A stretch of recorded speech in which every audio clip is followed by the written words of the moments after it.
Alright folks, well, on my way to meet my buddy Adam. It's 2:40, about 10 minutes away. I'm gonna stop at the gas station and get him some Zinny Boys, some Leonard Zinnards as he'd say, because he left his at the on his coffee table at home.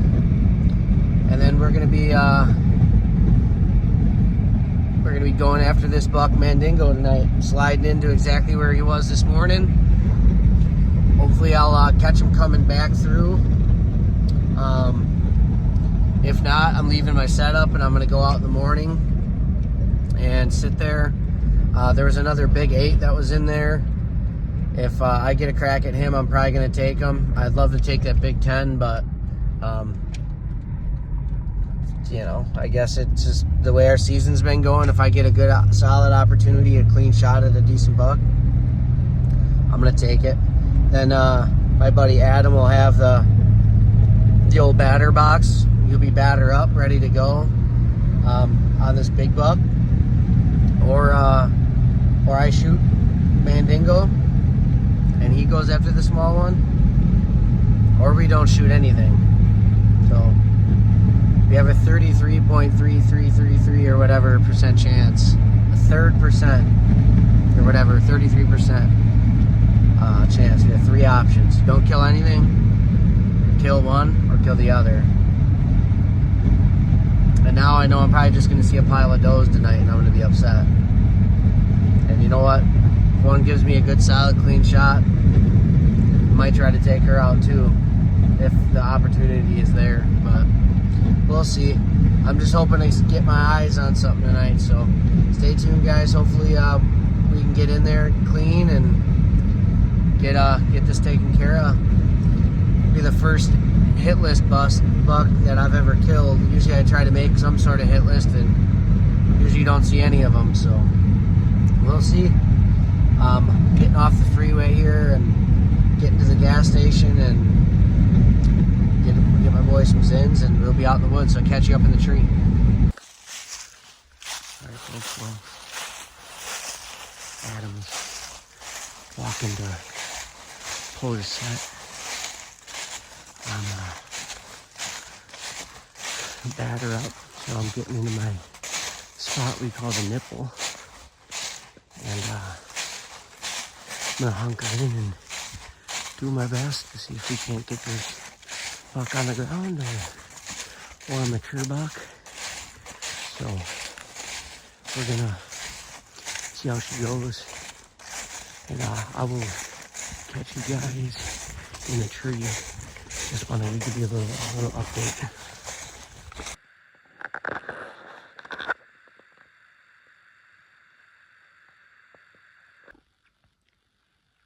Alright guys, we're in it. We're in the stand that I call the nipple. Right down there is the scrape that big 10-pointer worked this morning, along with another pretty good 8 and a 6-pointer. So this is logging though right here. There's another scrape right down there. And the reason we call this stand the nipple,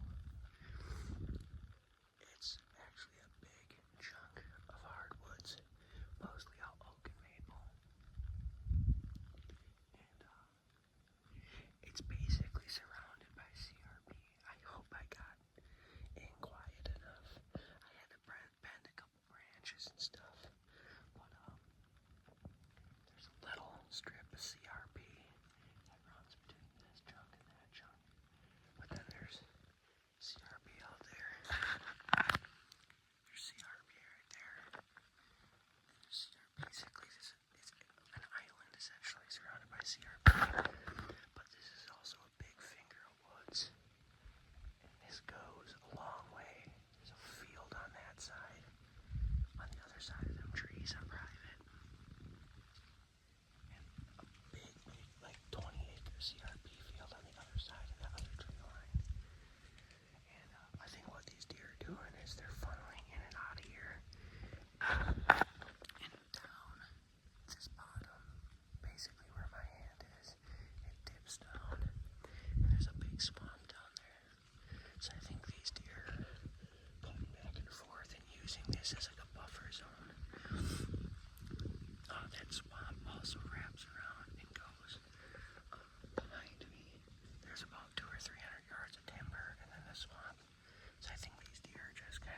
crossing through here. But we have 2 other cameras up on this property. And it's on a 150-acre property, so that's not a lot. But we have 2 cameras set up over an old historical sign. And this is the only place here that we've seen this buck, so I'm nervous, honestly. But I have a perfect, there's that scrape. I have a perfect shot, 17 yards. Basically everything in here, I don't even need to change my pin. Something comes through behind me, which is always possible. Not really sure how I'll be able to shoot because I'm also basically right on top of this other tree, which is the only reason I picked this spot, because it gives me a little bit of back cover. If the deer is down at this scrape and if there's something coming up, it kind of blocks me and I can wait for it to get past, but all my shots are going to be really close. I think inside of 20 yards if anything comes through, so Adam's set up probably 400 or 500 yards in front of me, straight northeast, so he just had a buck come through on camera like an hour ago, so definitely moving, man. I just really hope this buck shows up. This season's been tough. And that would really be something else if we got to see him. Even just to see him would be something. I'm gonna shut up and stop talking because I don't know how close they've got, so hopefully something happens. Things just get crazy.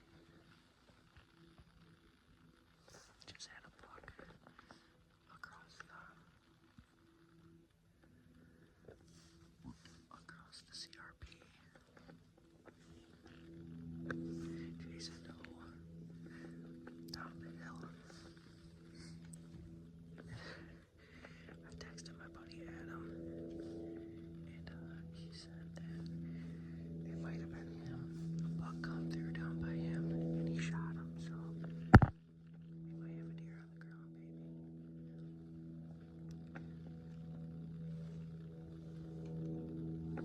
It's still early. When I was talking to him on the phone, he said he had more deer walking towards him, so I told him to put another arrow in and let it rip.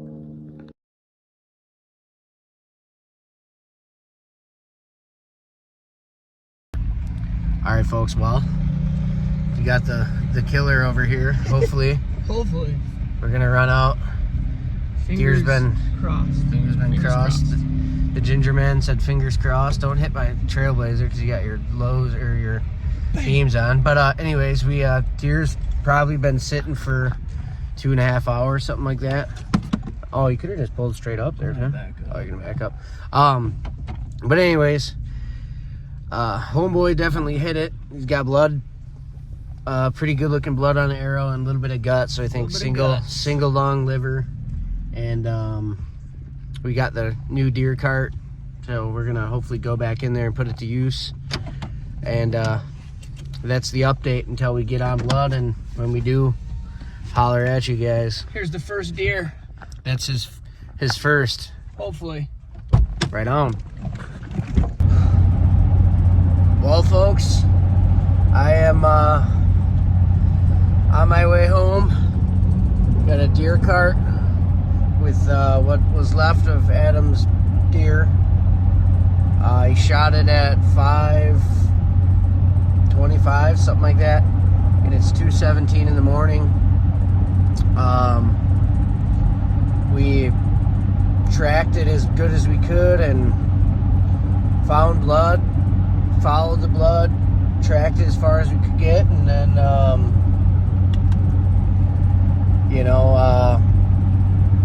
ended up backing out and had to call a dog in, and luckily we were able to find a dude, and he was a hell of a guy with a good dog, and they came out, made short work of the track, I think the track only took them a total of maybe 30 minutes from the time we put them on Last Blood.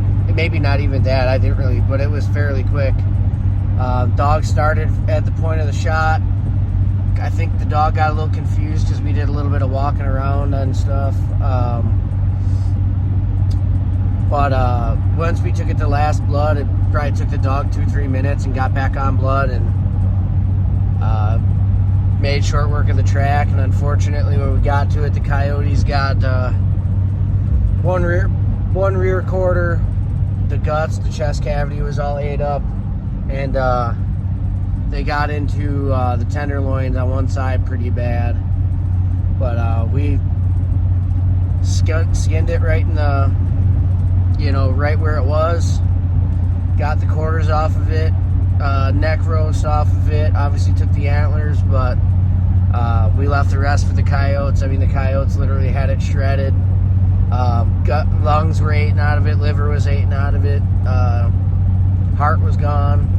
So instead of gutting it and taking it out, and getting everything sloppy, we just decided to quarter it right where it laid, and got some pretty cool pictures for you guys. Some video of us getting her out of there. It was a hell of a trip. I'm still going out in the morning. It is the morning, but I'm gonna go home and try to get a little bit of sleep for a couple hours, and then back at it again. Sit in the same spot that I sat tonight. I've only been getting morning pictures in there. I really only sat there tonight just so that way I could get my set hung and just get in there and hunt and not have to dick around in the morning. I can just walk in and get up right in my saddle and hopefully get a deer on the ground. So that hunt will be probably a different video. I'm going to have this be its own setup, own video, and hopefully we're going to get it done tomorrow, man. I really do.